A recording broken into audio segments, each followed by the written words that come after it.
Hi, I'm Renjini, Department of BCom PA. Now I am going to discuss about cost and management accounting.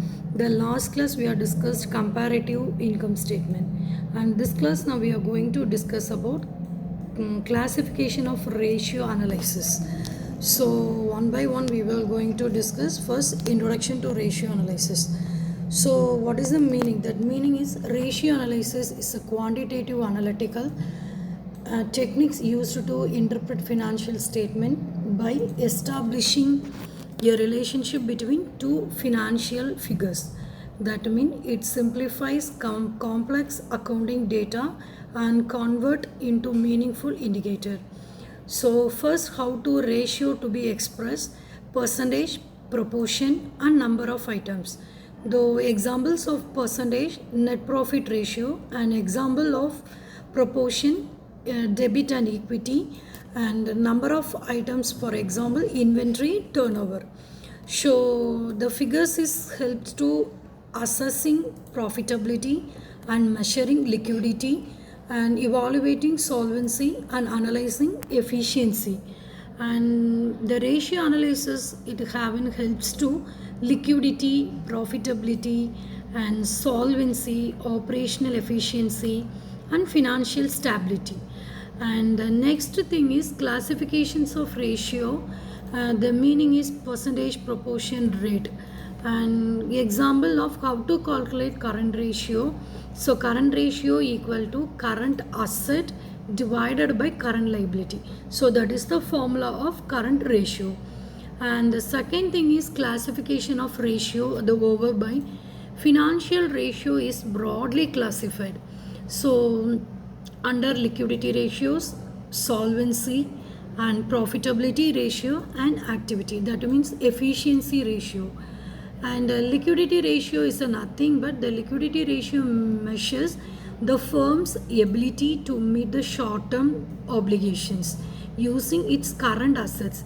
So these ratios is important for short term creditors and suppliers and working capital management. And the current ratios is include how to calculate current ratio. So already I told current ratio, current assets divided by current liability. So the ideal ratio is maybe 2:1. And how to interpret? So high ratio is a good liquidity but possible ideal resources. And low ratio means risk of short term insolvency. And the next one, quick ratio. So quick ratio formula is quick assets divided by quick liabilities and current liabilities. And current ratio, cash ratio, how to calculate? That means cash ratio equal to cash plus bank plus marketable securities divided by current liability. So these the most conservative liquidity measures. And solvency leverage ratio. And how to calculate solvency leverage ratio? The measurement is the long-term financial stability and capital structure. And the major solvency ratio is debt equity ratio, proprietary ratio, interest coverage ratio, and capital gearing ratio. And what is the purpose? So it have come under two purpose: to assess long term solvency and measure financial risk. So these are two purpose come under solvency ratio. And how to calculate debt equity ratio? The formula is total debit divided by shareholders equity. So that means the interpretation may be high ratio or low ratio. How to conclude? High ratio means it's a financial risk and low ratio means it's a financial stability. And the property ratio formula is property ratio equal to shareholders fund divided by total assets. And interest coverage ratio equal to and EBIT divided by interest. And capital gaining ratio and high hearing, high risk, and high return potential. So these are the formulas come under solvency. And it comes the next class we discuss on profitability ratio. It is also one of the tools of classification.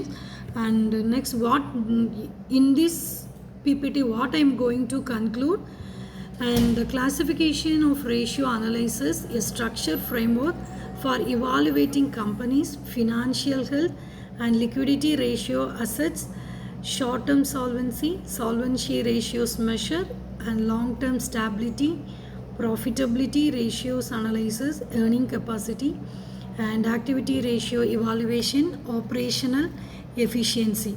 So these are the tools of classifications of ratio. Thank you. நீங்களாம் போட்டு முடிச்சிட்டிங்க.